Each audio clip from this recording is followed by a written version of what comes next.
Good morning, everyone. We're going to go ahead and get started. I want to thank you all for joining us. My name is Sarah Hansen. I'm the Executive Director of Greater Portland Landmarks. And for those of you who are new to Landmarks, we are a nonprofit. It was founded in 1964 with a mission to preserve and revitalize Greater Portland's remarkable legacy of historic buildings, neighborhoods, landscapes, and parks. Our goal is to save Greater Portland's historic places through preservation and adaptive reuse, while promoting creative new architecture that enhances historic neighborhoods. So this is our second panel discussion for Staying Above Water, our virtual symposium about sea level rise and historic preservation in our coastal communities. If you did miss our first session last week, you can watch it on our website, which is portlandlandmarks.org, and we'll go ahead and link that in the chat. Before we start, I do want to thank our sponsors, Clark Insurance, Gardner Real Estate, Heritage Company Coppersmiths, J.B. Brown and Sons, Maine Home and Design, News Center Maine, Sacco and Biddeford Savings Institution, and Systems Engineering. This symposium is also supported in part by a Maine Bicentennial Project grant from the Maine Arts Commission. And thank you, as always, to our preservation partners, our members, our board, and our staff, and all of our supporters. All of you make this work possible. So last week we talked about how the past has shaped our present vulnerability to sea level. And today we're going to examine how we can work together to build awareness of the current and future risk to our coastal communities. So our speakers today are Gayle Bowness of the Gulf of Maine Research Institute. Ms. Bowness is the Science Education Program Manager. She is currently managing GMRI's Sea Rise program, which provides coastal communities with the knowledge, skills, and tools to develop a community-focused resilience plan for coastal flooding. Julie Rosenbach, who is the Sustainability Director for South Portland. Ms. Rosenbach is also part of One Climate Future, the joint climate action plan for both the City of Portland and South Portland, which is developing and adopting programs to address climate change and educate people about sustainability. And then third, our very own Julie Larry, Director of Advocacy here at Greater Portland Landmarks, as well as an architect. And Julie has been leading the work here on climate change resiliency at Landmarks. So each panelist is going to give a presentation, and then we'll have time for question and answer. So as questions come to you, please feel free to type them in the Q&A feature at the bottom of your screen, and we will leave time for questions at the end. So thank you very much. And Gayle, I'm going to turn it over to you. Thanks so much, Sarah. All right, I'm just going to pull up my screen here.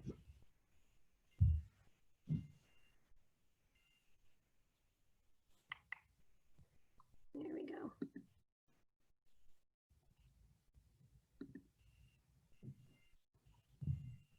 I think we're second here.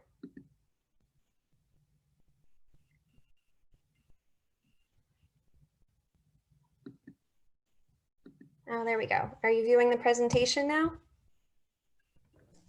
No. We are actually not. You want to try share screen one more time? I thought I had this down. It's not my first rodeo. We've been doing this so long. No worries. All right. There we go. We're ready. All right, good. Early in the morning, only one coffee in.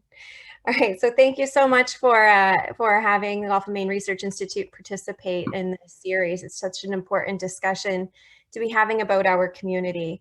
So I'm just going to kick off today's hour with just a really brief run through of the sea level rise data, and then I'll share some of the projects that we've been working on with Portland and South Portland over the past couple years, and some of the new ones that are coming up. So as a globe, we have been seeing sea levels rise pretty steadily for the past 100 years. And it's really interesting that we have been collecting data for that long as a globe through tide gauge data, and then more recently in the past few decades through satellites. And very clearly from this graph, you can see that the trend has been increasing. And in the past several decades, that trend has, the rate of rise has started to increase as well. So now we're not just seeing sea levels rise, but we're seeing them rise faster than we have ever experienced. But on average, as a globe, they've risen about 8 inches over the past 100 years. And this is in large part due to ocean waters warming. As waters warm, they expand, they'll take up more space, which just adds volume to our oceans. And then the other large contributor is ice melt. And particularly this is land ice melt, which adds volume into our ocean. So those are the two major contributors.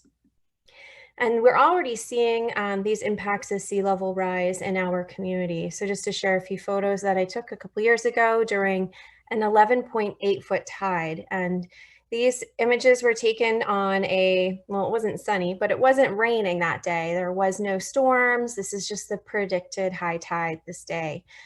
So if you're ever driving around Whole Foods, the corner of Franklin and Somerset here in Portland, and you see a large puddle and there's no rain, just be cautious, that might be salt water.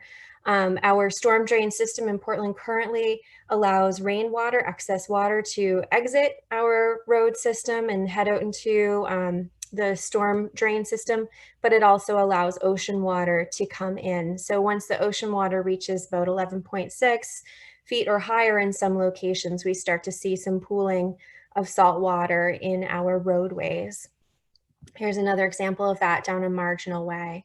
And again, there's no storm these days. This was just the predicted high tide. It was around 11.6 to 11.8 feet that day. And then over on the harbor side, we're also seeing the water raise higher than our docks and start to move into our areas as well, our parking areas. So we're seeing an increase in these higher high tides and the frequency of them. Down the harbor a little ways, we put a GoPro up on a telephone pole. So this is looking out towards DeMillo's, right next to Jay's Oyster Bar. So you can imagine if you were not familiar with the tides in the city and you came and you were lucky enough to find a parking spot in Portland and kind of headed up the hill for lunch, you may not have been aware that the water was going to come into that parking area for the day. So just as we think about how we prepare for our day weather-wise, we're soon going to have to start preparing for our day and how we navigate around our coastal communities based off of the tides.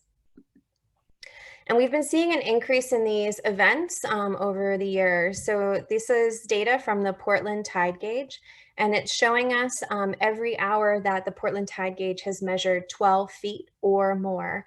Just keep in mind those images I just showed you were just shy of 12 feet. So we're definitely experiencing flooding during these moments, and it's 12 feet or more. So very clearly we can see an increase in the frequency of these events. Just another thing to note about this data is that it's also including storms or storm surge. So you can clearly see a bump in 1978, and that's the storm of 78.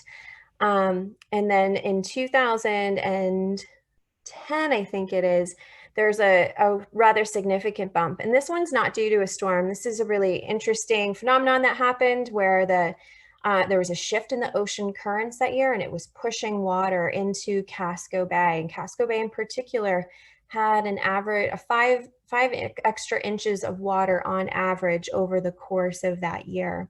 So sea level rise is not just going to be this really gradual increase over time. It can really happen rather quickly, or it might be steady for a little while. But keep in mind, when we're talking about climate impacts, it's important to look at it over a longer scale of time. And very clearly, the trend is up. So much so that we used to experience about 3 of these flood events per year. And now we're experiencing at least 10 of these events per year. And in 2018, we had 2 rather large storms, and we had reached those 10 events before March was over. So if we were to just experience 1 foot of sea level rise, so 12 inches of sea level rise, we would see on average about 100 of these events per year. So what was a nuisance is going to become a major problem. It's going to impact our infrastructure, causing damage. It's going to impact our coastal economy, as we're no longer going to be able to access our coastline or some businesses that are along there. And it's going to have a large impact on our ecosystems and also our coastal historical landmarks and our culture, our way of interacting with the coastline. So just with a 12-inch rise, we're going to see some really major impacts. So let's talk about how much sea level rise we can expect. So this is global data that we're going to look at right here from NOAA's report that was put out in 2017. So this is the most recent data that we have. I've been doing this work for several years now, and the data prior to 2017 was actually less. So as we learn more about how our ocean ecosystem is reacting to carbon in our atmosphere and how we as a globe are emitting carbon, this data gets more and more refined.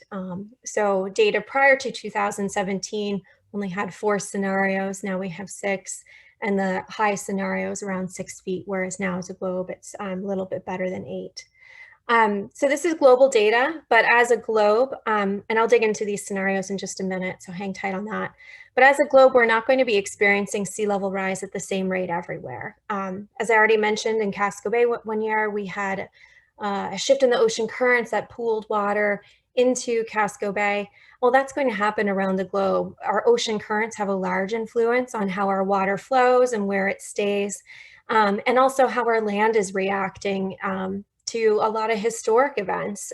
So our land is still subsiding in some areas, and in others it's rebounding, and some of that rebound is new as ice melts and that weight from the ice is decreasing. So these arrows can show you how sea levels have been shifting around the globe for the past, I think it's past a decade. So this is not a projection of data. This is data that this is what we have already experienced. If you were to zoom into the Gulf of Maine, you can see that we are rising at a rate that is greater than the global average.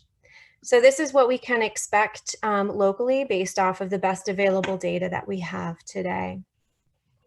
So again, we have these 6 scenarios, and they range somewhere between just shy or just a little bit greater than 1 foot to just shy of 11 feet. And I'll run through what each of these scenarios mean. If you have questions, type them in the Q&A and we can get to it later. Understanding the data and kind of the risk behind that is going to help us to make decisions into the future. So the 2 bottom scenarios, the low and the intermediate low, so be just greater than 1 foot, just a little bit better than 1.5 feet on a 2100 scale. Those are assuming that as a globe, we capped carbon emissions about yesterday, and then started to deploy some carbon capture technology that we have yet to invent. So these are really unlikely scenarios on a 2100 scale, but they do give us some really great visualizations as we're thinking about more near-term planning and what we could expect in the next 15, 20, 30 years. These 2 middle scenarios, the intermediate and the intermediate high, so just shy of 4 feet to up to 6 feet on a 2100 scale, those are assuming that as a globe, we cap carbon emissions around the year 2040 and then drastically reduce carbon emissions after that. So that would be as if every nation in the globe acts in accordance to the Paris Accord. So we definitely need to have a lot of change happen as a global community in order to realize what these scenarios might mean for our climate. But we do have some time to get there. So, and then these top 2 scenarios, the high and the extreme scenario, just shy of 9 feet, just shy of 11 feet on a 2100 scale. Those assume that as a globe, we continue to emit carbon on the same trends that we are today. So those are like the business as usual scenarios. So it's likely and hopefully that we'll land somewhere here in the middle on a 2100 scale between the intermediate to the high scenario. Those are the ones that are more likely.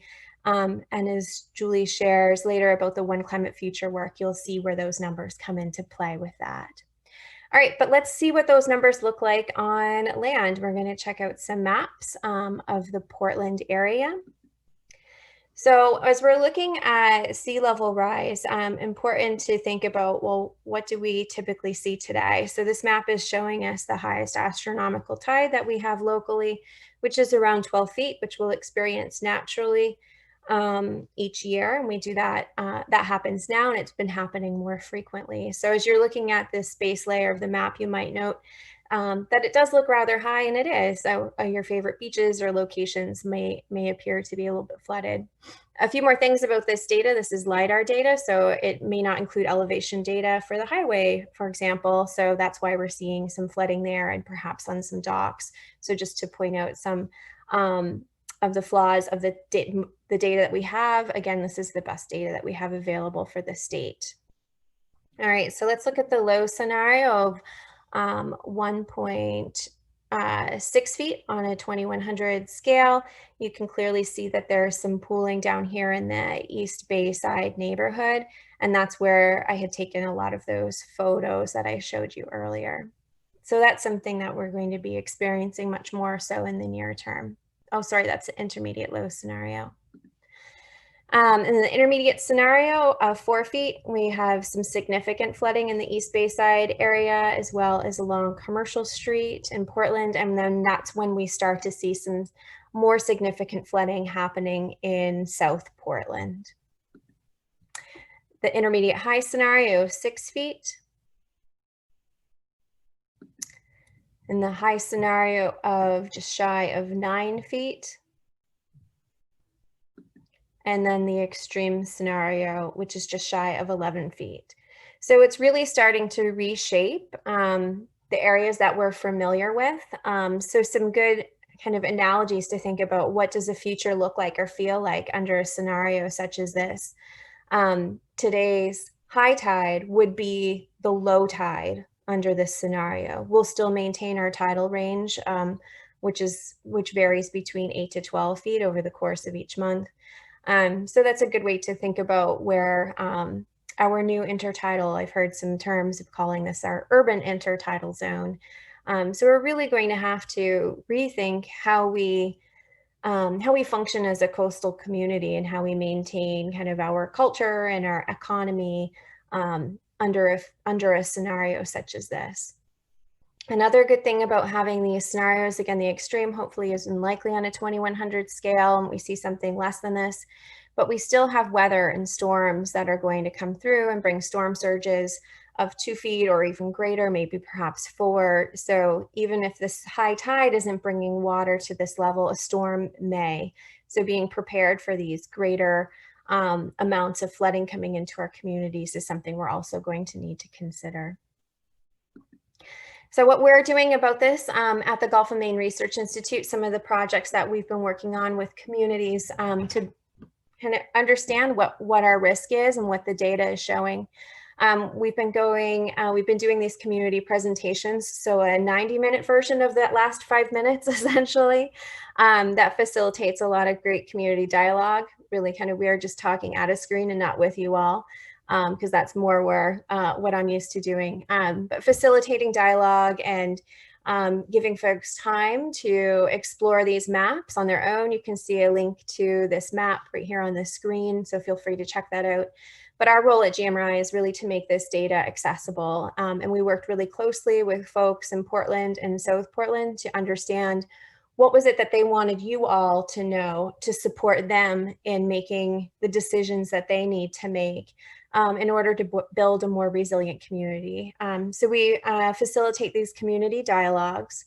And another project that we're currently working on with South Portland that you'll see launched in the coming weeks, we've been working on a coastal flooding map.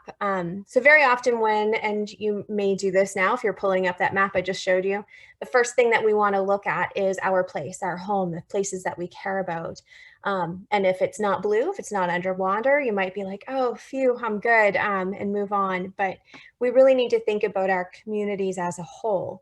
Although our personal places may not be impacted by sea level rise, it doesn't mean that the transportation route to get there or the resources in our community that we rely upon, access to emergency services, our grocery stores, our local businesses, or other parks, or like the reason that the ties that make our community, and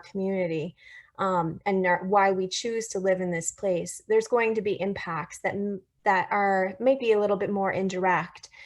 So really this map the goal of it is to kind of uncover what those are, So just to give you kind of a quick brief overview, the coastal flooding tab digs into the materials I just covered. The Our Community tab digs into looking at, well, what are the factors that make our neighborhoods resilient and healthy? Again, why is it that we live in this place? Looking at our local economy, looking at our infrastructure and our ecosystem as a whole, and how will those be impacted by different scenarios of sea level rise? So although, again, our place may be resilient, it doesn't mean our community is. So how do we look at all of those questions and the data together? So that's been the goal of this project. Wanted to highlight some of the really amazing work that is going on in our communities to build resilience. And it may not be specifically around coastal flooding, but building our knowledge, our skill base, perhaps mitigation due to carbon too. So we're also highlighting some of the great projects that have been going on in South Portland. So again, this map is still kind of in a draft. It's almost done. You'll see it come out in the next few weeks. And then another project, this is one that we just launched a pilot project in Belfast, and we're currently working with Portland, South Portland, and Vinyl Haven to expand this work, and are really excited in the coming years to provide a regional resource for communities to document coastal flooding that they're observing today using citizen science. So if you're wondering, well, what can I do? This is something that you can do. We have these really great regional or statewide maps actually showing us kind of which areas are vulnerable due to flooding and sea level rise. But we have a really long coastline and a really variable coastline. And as that, as our water level and weather shifts and changes, we're going to see impacts differently in different places due to the geology, due to the direction of the wind and all of that. So this project is looking to put coastal flooding observations together with weather conditions and water level conditions. That way we can better understand how different sea level scenarios will impact each community. So we're asking for folks to contribute data, and each community that's participating is highlighting areas that are kind of key to them, the ones that they're really thinking about. And then another piece about this project too is that we're also looking for participants to share how they value or how they think about coastal flooding in their community. Is it something that they're concerned about today? Is it something they'd be more concerned about in the future? Does the impact that they're observing affect the local economy, their ability to move around, use the transportation system perhaps?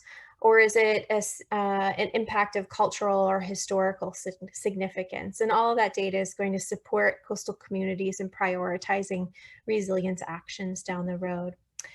So we do have, you can go onto the site and view some observations. Again, we just launched this in Belfast, so there's a few observations from that community.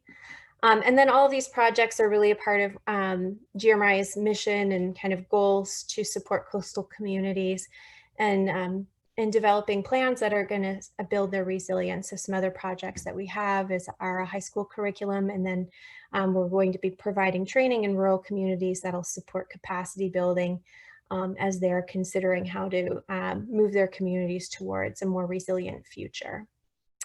All right, so that's a quick run through of what I have. You may hear a bit more about this as we have a lot of collaborations, you can probably tell, amongst those of us who are presenting today.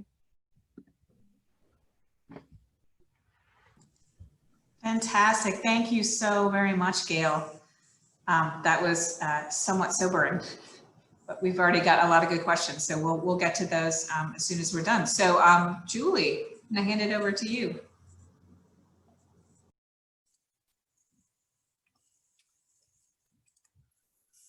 Thank you very much. Can you see my screen with the presentation? Yes. Great. Gayle, first of all, thank you for having me here today. I'm really happy to be talking about our One Climate Future joint climate action and adaptation plan that the city of Portland and South Portland have collaborated on. And Gayle, you always do a fantastic job explaining the science and the impacts and even all of the uncertainty that we have around climate change. So I really appreciate that. I have a little bit of redundancy, so I will skip through through that.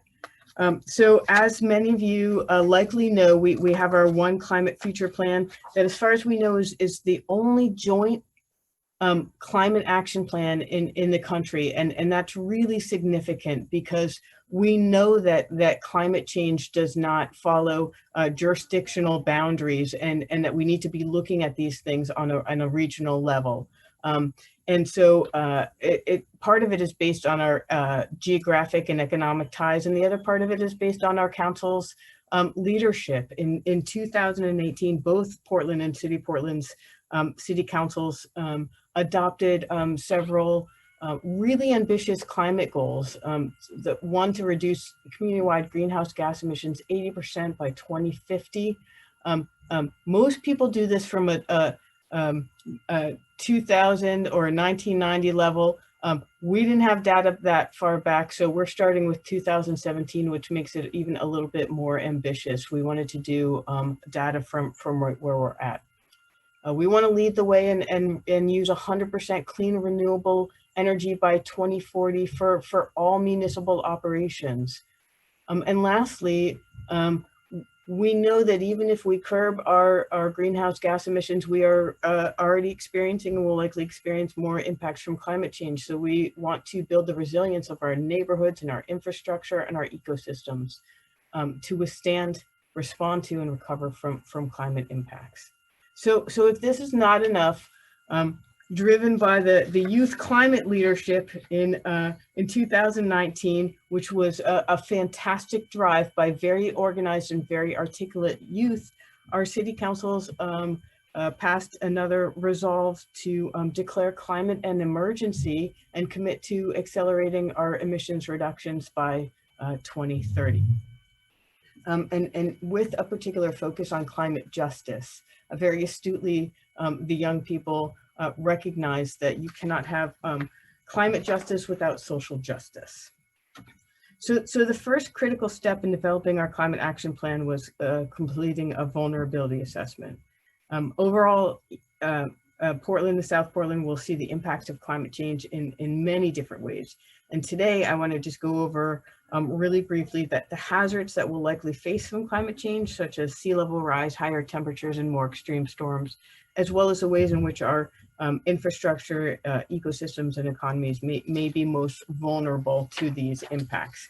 Again, it's really going to build on what Gayle was talking about. So she covered this in terms of the climate scenarios that we are looking at. But I want to note that there's no doubt that we're going to continue to see changes in the climate through the end of the century. But there is this level of uncertainty that we have in how much we will see. It's not just based on how accurate climate modeling is. It's also based on how predictable human behavior will be to act quickly or not act quickly to reduce the greenhouse gas emissions in our globally. So as Gayle talked about, we have these different scenario approaches, and we use these to predict different levels of sea level rise, which are shown here, which Gayle also showed. And I just want to also point out that we're at 2020, so you know we're here, and we have a significant opportunity to mitigate our impacts if we take action. So how does this actually translate into what we're planning for? According to these scenarios, here's what we're facing on a city level. And we have said we are going to commit to manage the intermediate level scenario and prepare to manage the extreme scenario. Now, the distinction between commit to manage and prepare to manage centers on sort of the probability that we'll see that level of flooding. So it's less explicitly defined by a set of planning interventions. Because the likelihood that we will see the intermediate level is rather high, it's a rational investment for the cities to make any and all future infrastructure investments and planning decisions based on the assumption that we'll see this level of flooding. And so that is built into our climate plan. But meanwhile, the current projections suggest that there's a smaller chance of flooding that will exceed the prepare to manage scenarios. And as Gayle mentioned, um, every year the modeling gets better, the predictions get better, and the lower end of the scenarios as it drops off as unlikely. So even though the potentially impact is really high, but it's a smaller chance that we'll see that, a good approach to prepare to manage is designing to the commit to manage level now, but including the possibility to adapt our designs at a later point as needed. So not locking us into infrastructure changes that would limit us to an intermediate level scenario. Perhaps those are in the short term, and we are aware of the longer term prepare to manage scenarios as we go forward. So Gayle showed you this, and I will just drive home the point that this is what things look like under the intermediate scenario with a South Portland sort of focus on the map, and under the extreme scenario. So Portland Peninsula, the flooding has a potential to be quite extensive. And again, Gayle showed you this, but I wanted to throw in a fun fact. This is the historical map of Portland, and so you can see how much it matches up. And so this is sort of to me a cautionary tale on how far the technological changes can help us and what we really need to plan for. So also, you know, we love the photos that are around the Whole Foods area that show that more intense and frequent flooding in certain areas that flood now during heavy storms, again, like Gayle said, will likely experience daily flooding at high tide by the end of the century. So we'll also see, just moving beyond a little bit, moving beyond the staying above water theme, we'll also see the number of high heat days rise exponentially. Maine could see more than a 10-fold increase in the number of 90+ degree days by 2050, and up to 11 days by 2100 when temperatures top 100 degrees. The climate crisis is a significant health crisis. So burning fossil fuels, in addition to greenhouse gas emissions, also releases ground level air pollutants that can exacerbate illnesses like asthma, kidney disease, diabetes, and this disproportionately affects our vulnerable populations, our children, teenagers, older adults, people who have low incomes, people who work or exercise outdoors, people who live or work near highways. In fact, last year, hundreds of public health organizations issued an appeal to address greenhouse gas emissions, calling climate change one of the greatest threats to health America has ever faced. So we often talk about the environmental impacts, but we also need to be aware that this is a health crisis as well. So that is what, of course, we can expect in Maine, but as Gayle said, worldwide, rising heat, coastal flooding and storms, and drought and crop failures and civil unrest are all driving mass migrations. And Portland and South Portland are already feeling the brunt of this, and we can expect more people to be coming to the cities that need services. So I've talked very quickly and at a very high level about what we're facing, and now I want to go over some of how these impacts will directly affect our cities.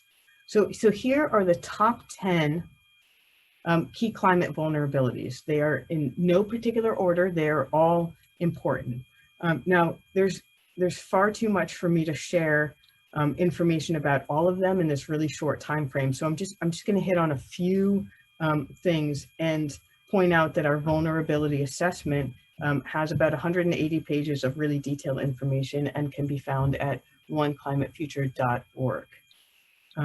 So first, in terms of energy systems, of course, we're increasingly vulnerable to climate change. So both direct and indirect impacts threaten both the efficiency of our systems and the reliability of our supply.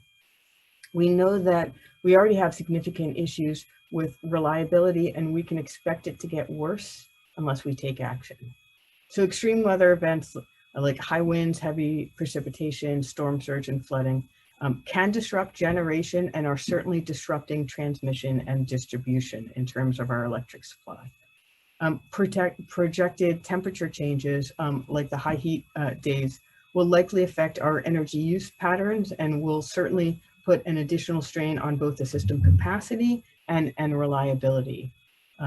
You know, just as a note, I grew up in Connecticut, and on the really hot summer days when everyone was running their air conditioning, we had brownouts quite often.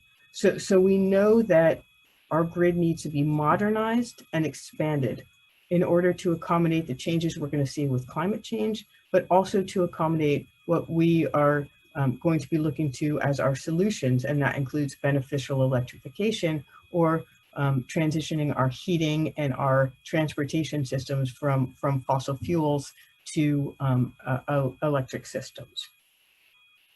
So in addition, 50% of the petroleum consumed in Maine enters through the Port of Portland.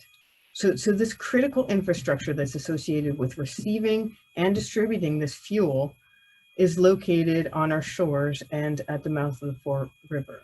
So again, sea level rise and extreme storms threaten this infrastructure that for better or worse right now, we rely on throughout the state for heating and transportation. And that is to say nothing of the release of hazardous waste from these facilities because of climate impacts is a significant risk to our communities. Rising sea levels and storm surge are also expected not only to create direct damage to buildings and property, but also create lasting effects on property values and real estate and the city's tax bases. You know, the most vulnerable areas in Portland and South Portland are also centers for commercial and industrial activity, including the waterfront, Back Bay, Knightville, Turner Island, and portions of Berry Village. And so in addition to direct damage and vulnerability to people's livelihoods, it will significantly change our tax base. Sea level rise and storm surge are going to increasingly disrupt our critical transportation routes. By 2050, areas of 295, just to highlight, could see regular flooding around exit 6A and 7 as early as 2050, and by 2100, a critical area of well, all of them are critical, but 295 just below exit 8. So before reaching Two Keys Bridge from the south is expected to have regular flooding by 2100. I talked about extreme heat. Unseasonably hot days, extreme heat, and extended heat waves can have a significant physiological impact on people whose bodies are less acclimated to warmer weather, which is all of us living here in a northern climate. And so this affects us sort of more than people living in warmer southern climates. And in fact, extreme temperatures in spring have shown to be more deadly than those later in the summer when people are a bit more acclimated. So likewise, air conditioning is much less prevalent in our homes and businesses in Maine. And therefore, although Maine is not expected to see the same extreme temperatures as other parts of the country, we may have more heat-related death and hospitalizations. And again, this is going to affect our vulnerable population disproportionately. So many types of disabilities and medications can enhance people's vulnerability to heat. Unabated climate change contributes to greater social inequity. So Portland and South Portland residents that are facing poverty and disability and other forms of social marginalization have more limited access to resources to respond in an emergency or proactively adapt to climate impacts. So it's making their vulnerabilities more acute. Meanwhile, they have the least ability to withstand, respond to, and recover from climate impacts. So in other words, climate change creates sort of a vicious cycle that increases social vulnerability, and with that, more susceptibility to climate hazards. So this is something we think is extremely crucial to address. And I think the cities are aware of this, this entanglement between social justice and climate justice. We think it's crucial to address, and we've considered it and woven social equity throughout our plan. So I just want to say that my job here is not an enviable job, because it is to share with you all of the key vulnerabilities and the impacts that we're likely to face. And then next week, my counterpart in Portland, Troy Moon, is going to tell you how we are moving forward to address these impacts. And so he gets to share the really good news. But what I want to end on is that we do have a plan. We are aware of these, and what you can measure, you can manage. And we have a really, really robust One Climate Future plan that just came out. Our city council is expected to vote on it next week, and Portland's is expected to vote on it at the end of the month. But our goal is that together, Portland and South Portland work to be inclusive, vibrant communities that provide opportunities for residents and businesses to thrive in a changing climate.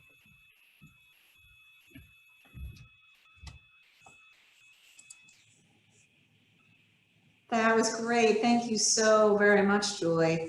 I'm just going to go right ahead and hand it over to our Julie. Thank you, Sarah.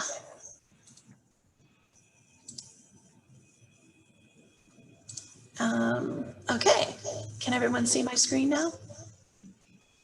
Yes. Great. So for all of the reasons that Julie and Gayle have presented, the last couple of years, Greater Portland Landmarks has been considering what is the impact on historic resources. What will this do to our neighborhoods? How will this affect individual buildings? And looking at the reasons why our historic neighborhoods are so vulnerable. What are the features of those buildings that make them vulnerable? And then what could be lost? Our sense of place, our economic base that our historic neighborhoods greatly contribute to. And of course, the culture and heritage that's embedded in some of those buildings. And then looking forward to what needs to be done, which we'll talk a little bit more about next week, in terms of advocating for good policies and good design. Looking at some of the maps that Julie and Gayle have presented, you can see that there are significant neighborhoods in Portland and South Portland, as well as other Greater Portland neighborhoods that are going to be impacted by climate change. We knew there were historic resources located in those neighborhoods, and we knew we needed to identify those. So in the last year to 18 months, we began taking a look at those neighborhoods and implementing some documentation projects. The state of Maine already has done some mapping of where the historic resources will overlap with potential sea level rise. Their mapping mainly just looks at National Historic Landmarks and National Register historic districts, as you can see on this map. But as we know here in Portland, we have a lot of local historic districts and local landmarks. Other communities also have local historic districts that may not necessarily be on the National Register. And we wanted to do some further documentation on making sure that those properties are also assessed for their impacts. If you joined us last week, you may know that although we don't talk a lot at Landmarks, we're usually talking a lot about buildings. There is a great risk to some of our archaeological sites, which was discussed last week. This is a pretty high impact that rising sea levels and increased storm intensity will have on our prehistoric and historic sites in the Greater Portland area. And I just wanted to point out that the statistics that we have only count what is in the state of Maine's inventory. We only know the impact on those places that we know about. There are lots of places, both sites and buildings, that have yet to be documented. We know our coastal communities are particularly at risk because of our settlement patterns. Again, this was something that was talked a lot about last week. Portland and South Portland, started with a heavy emphasis on maritime activity. And so some of our earliest historic resources are located close to the water's edge. This is an image from Bayside. Our shorelines have been greatly altered by industry and transportation. Julie earlier showed that historic map and how the waterfront of Portland has changed. This is an area of Bayside where you can see the causeway going between the pond on the right and Back Cove. This was a train corridor, and eventually that area on the right-hand side of your screen would become infilled and become East Bayside. Likewise, there's great areas of landfill that occurred in South Portland's Ferry Village because of the World War II shipyards. So we've set about doing some documentation of the properties that we thought were most at risk in these areas: Bayside, the Portland waterfront, and Ferry Village. We did our traditional documentation method, which is looking at gathering architectural and historic data for properties within those survey areas, but we also looked at climate impact data. We looked at impacts from water. Where are the location of utility entrances? Are there entries below grade or basement windows where water could enter a building? Is there exterior fuel storage? What are potential things that we see on or around the building that could, during high wind events, could have an impact on the historic resource? And likewise, we looked at shade trees, the presence of air conditioning that might help mitigate heat impacts. And we documented all of these, and they were uploaded into a state database that is on a GIS layer, working with the Maine Historic Preservation Commission, who was a partial funder of this work. And all of that information has been loaded up into GIS maps that you can get to either through the Maine Office of GIS, or you can go to our website and go to our historic resources page, and there's a link there to that GIS layer. Each of the red dots is a historic building that we have surveyed and recorded all of that data for. You can see on this image of East and West Bayside, there are a number of those red dots that are within the potential flood zones. And here's the same data that was collected for Ferry Village in South Portland. You can see there are an even greater amount of data points that were collected within potential flood zones in the Ferry Village neighborhood. So some of the findings from that data collection, I'm just going to go through some of these fairly quickly. Mentioned we looked for windows and foundations. Foundations with windows very low or close to grade can be potential areas for water infiltration into the building. And after many years of dealing with historic properties, we know how important it is to keep moisture out of our buildings. And what we found in Ferry Village is that there are a very high percentage of homes that have a foundation window fairly close to grade. You can see that number there, 63%. Likewise, in Bayside, it was about the same amount, that's 63%. This is even a little bit more troubling in Bayside because Bayside has some significant elevation changes. So you have windows on the uphill side where water becomes flowing down the hill during strong rain events, which could pond up against the side of the building and come in through sills.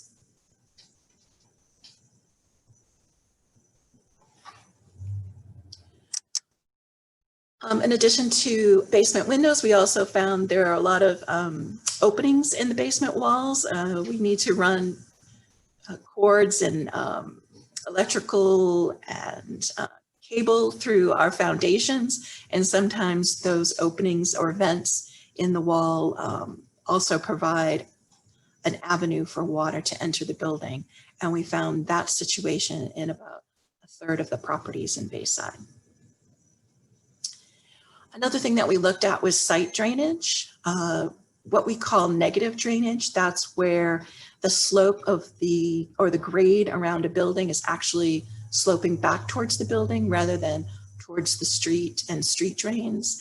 And in Ferry Village, we found about a quarter of the properties had negative site drainage. But in Bayside, that number was much more, around 50%. And you can see in this image here on the slide, We've found some ponding in some of the properties. It's one of those things where you never want to send, a lot of this work was done by interns, and you hate to send your interns out on rainy days, but it is the best time to look for ponding around buildings, is to send them out while we're having some rain. So they are troopers to go out in the inclement weather. We also looked at utility entrances. We found about 2/3 of the properties in Bayside have some type of electric entrance within 1 to 2 feet of grade, which, considering the possible flood levels that we could be experiencing, is particularly challenging. And likewise, we found a fairly high number of gas meters that are located within 0 to 2 feet of grade in Bayside. So that's some of the data collection that we've been finding. Next week, I'll talk a little bit more about some of the recommendations that we are pulling together for property owners to help them make their properties more resilient and to adapt to predicted climate impacts. Great, thank you very much, Julie.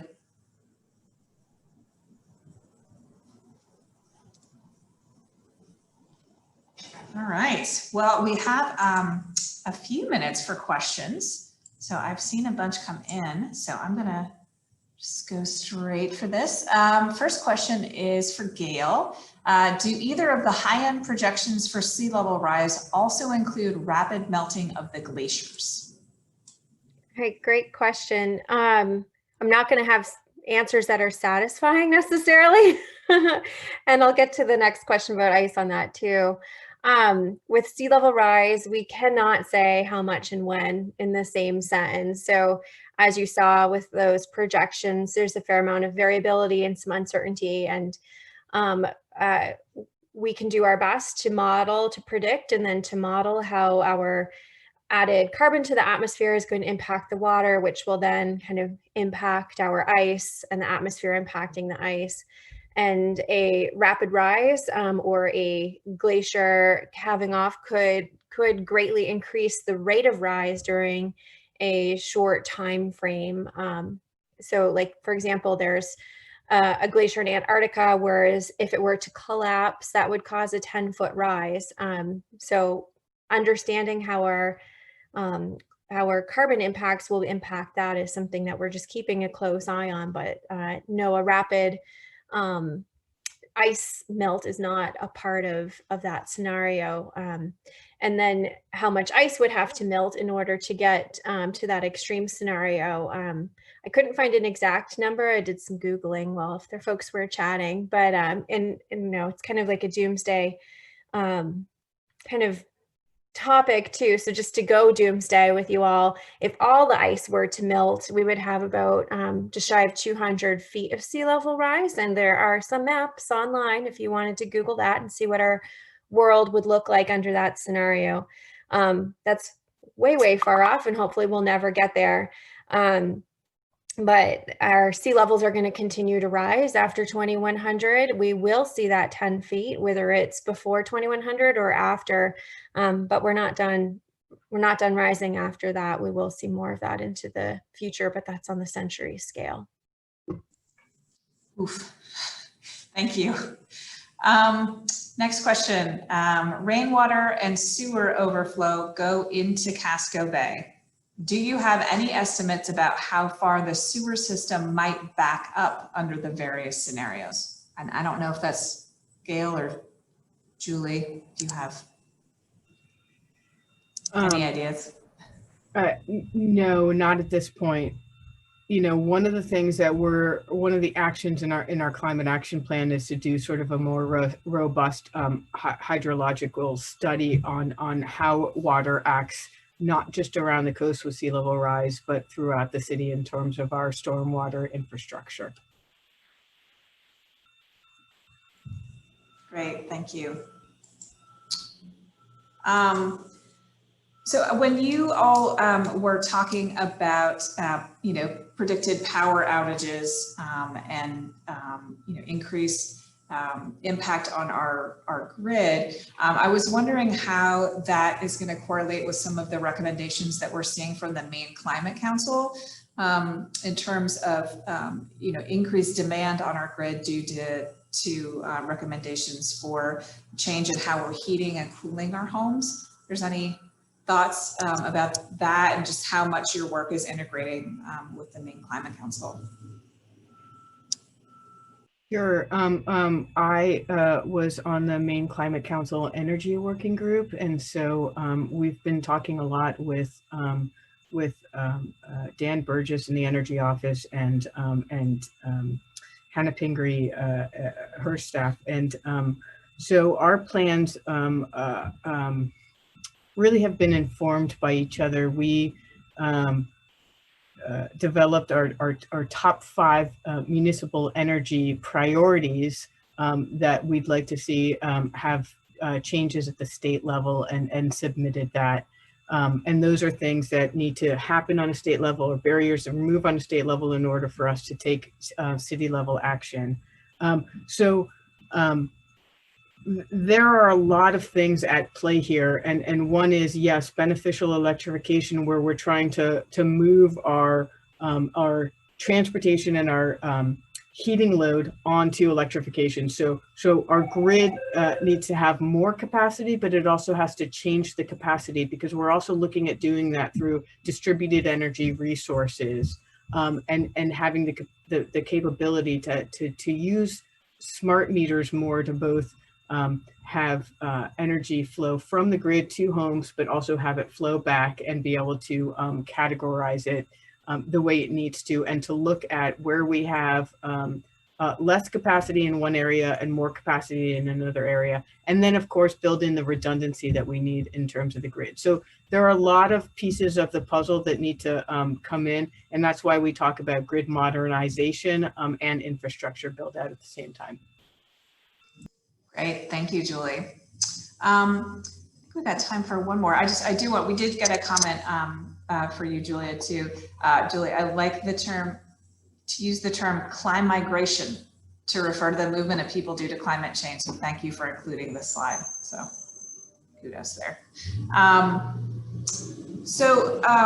We had a question too about the infrastructure. I know both Gayle and Julie, you talked a lot about that, but what really is at the greatest risk, and especially things like what is the impact on transportation, both shipping, auto, trucking, anything like that?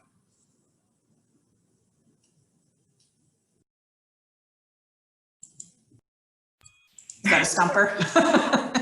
Both have kids. So that's a really big question. Can you narrow it down a little bit? I mean, it's really hard to say this is the one single biggest, greatest impact. And that's why we have our top 10 key vulnerabilities, and they're all interconnected.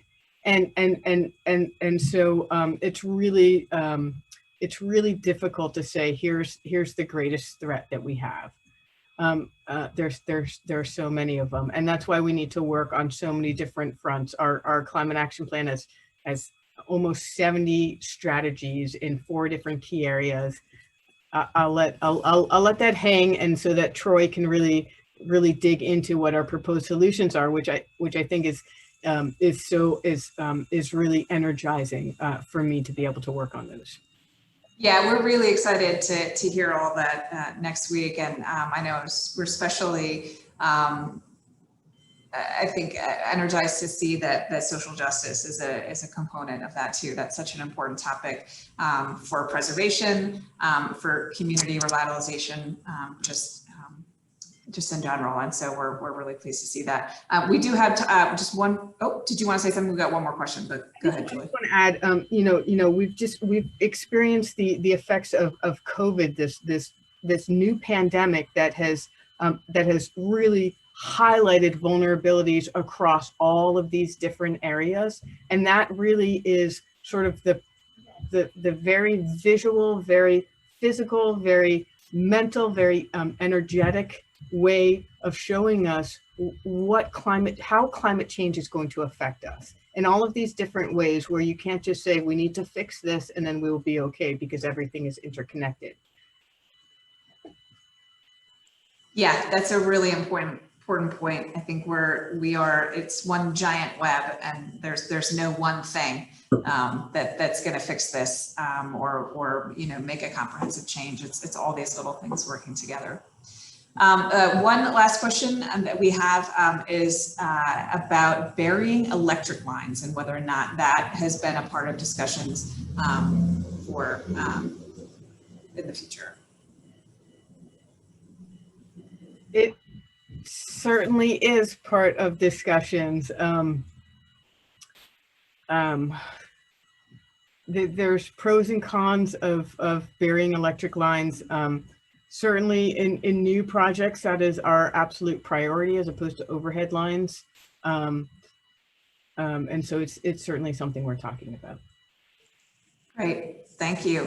Well, we are at time. Thank you all so much for joining us today. As a reminder, we'll have all this information on our website, and we're really looking forward to our chat next week about the future and some of the solutions that we've all come up with to help deal with all the things that we're talking about today. So thank you again so much for all of you for joining us, and to Gayle and the Julies for being here with us this morning.